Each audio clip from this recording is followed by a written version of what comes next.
புதுச்சேரி மாநிலம் முழுவதும் ஏறத்தாழ 100க்கும் மேற்பட்ட எஸ்டிசி என்று சொல்லக்கூடிய ஷார்ட் டேர்ம் கான்ட்ராக்டில் விரிவுரையாளர்கள், காலேஜ் பேராசிரியர்கள், உதவி பேராசிரியர்கள் பணியாற்றி கொண்டிருக்கிறார்கள். அவர்களெல்லாம் கடந்த 6-7 ஆண்டுகளாக தொடர்ந்து பணியாற்றி கொண்டிருக்கிறார்கள்.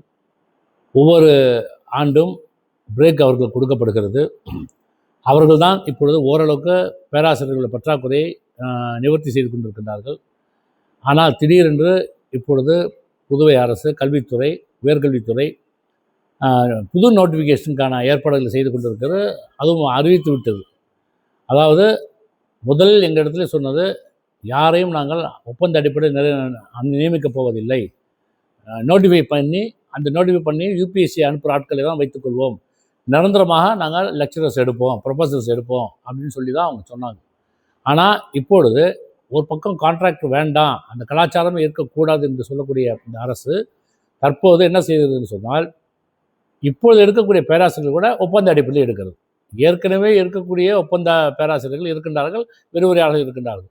இது அல்லாமல் புதிதாக ஒரு அதிக பேராசிரியர் எடுக்கிற போது அதுவும் ஒப்பந்த அடிப்படையில் எடுக்கிறாங்க. அப்போ இவங்களும் ஒப்பந்தம், அவங்களும் ஒப்பந்தம் தான். இப்போ இவங்களை என்ன செய்வது? வெளியே அனுப்பிவிடுவது சரியா? முறைப்படி கால்ஃபார் பண்ணி இன்டர்வியூ நடத்தி எடுத்துருக்கிறாங்க. யாரும் பேக்டோர் என்ட்ரிலாம் அதில் யாருமே கிடையாது. இருந்தாலும் அவங்கள வந்து வீட்டுக்கு அனுப்பக்கூடிய ஒரு அபாயம் ஏற்பட்டிருக்கிறது. முதலமைச்சர் அவர்களையும் சந்தித்து பேசியிருக்கிறோம். முதலமைச்சர் அவர்களும் இதை செய்து தருவதாக, அவர்கள் எந்த காலத்திலும் விடுபட்டு போகாமல் பார்த்துக் கொள்வதாக உறுதி அளித்திருக்கிறார்கள். ஆனால் இப்பொழுது ஒப்பந்த அடிப்படையில் கால்ஃபார் செய்யப்பட்டிருக்கிற அந்த அறிவிப்பில் கூட வயது வரம்பு என்பது 35 தான் வைத்திருக்கிறார்கள். நம்ம பள்ளிக்கூடங்களிலே பார்த்துருக்கோம், ரிட்டையர் ஆன விரிவுரையாளர்கள், ரிட்டையர் ஆன வாத்தியார்கள், ஆசிரியர்களாக நம்ம போட்டிருக்கிறோம்.